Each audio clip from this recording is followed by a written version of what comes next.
नमस्ते बच्चों, मैं डॉक्टर आराधना सक्सेना, राजकीय कला महाविद्यालय सीकर।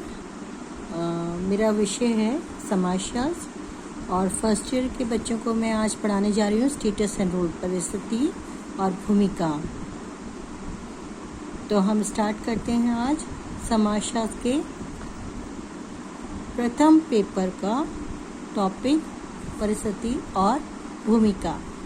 प्रत्येक व्यक्ति का अपने समूह और समाज में एक विशेष स्थान या पद होता है।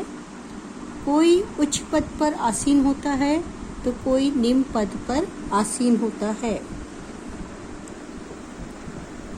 एक व्यक्ति का एक क्षेत्र में महत्वपूर्ण स्थान होता है तो दूसरे क्षेत्र में उसका दर्जा नीचे भी हो सकता है।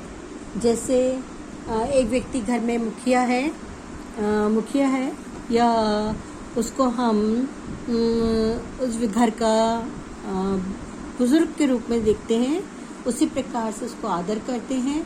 तो उस पद के साथ उसको सारी परिवार का संचालन करने के अधिकार, सम्मान उस परिवार के द्वारा प्राप्त होता है। लेकिन हो सकता है वो जहाँ पर कार्य करता हो वहाँ पर उसका स्थान नीचे की ओर हो, या वो जिस ऑफिस में काम करता हो उसका पद क्लर्क, चपरासी का भी हो सकता है। लेकिन हम समाज में उसको उसी रूप में अधिकार देखते हैं और वैसे ही सम्मान देने का काम भी करते हैं। समाज में जब व्यक्ति समाजशास्त्रीय आधार पर कोई ना कोई जब पद पर कार्य करता है तो समाजशास्त्रीय भाषा में उसे हम परिस्थिति कहकर संबोधित करते हैं, जिसे इंग्लिश में हम स्टेटस कहते हैं। इसमें उसके अनुरूप वह व्यक्ति रोल प्ले करता है, भूमिका अदा करता है।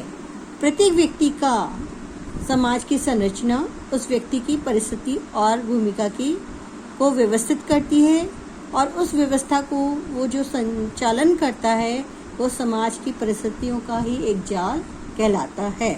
प्रोफेसर वीर स्ट्रीट ने भी इसे लिखा है, सामाजिक परिस्थितियों का जाल है। अनेक परिस्थितियां व्यवस्थित रूप से कार्य करती हैं और मिलजुल कर संपूर्ण समाज का निर्माण करने का काम करती हैं।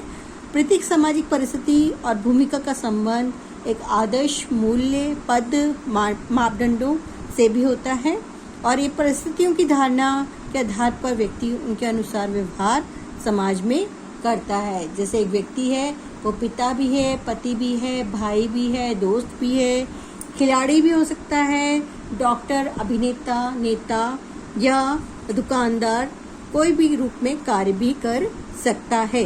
प्रत्येक समाज की अपनी एक परिस्थिति उसकी भूमिका को अदा करती है और जिसके अनुरूप वह कार्य करता है।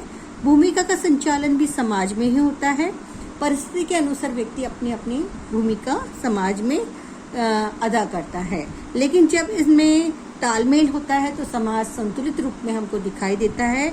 लेकिन सामाजिक व्यवस्था के अनुरूप जब इसमें हमको अभाव देखने को मिलता है तो समाज में हमको विघटन की अवस्था दिखाई देना प्रारंभ हो जाती है, और इसी के अनुरूप व्यक्ति समाज के अंतर्गत परस्पर अंतःक्रिया करता है।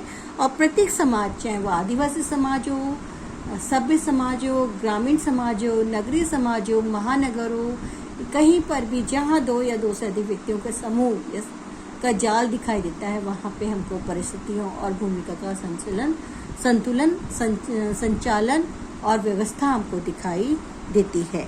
तो ये तो इसका था इंट्रोडक्शन पार्ट, जिसको हम भूमिका कहते हैं। अब हम बात करेंगे इसके अर्थ और परिभाषा की।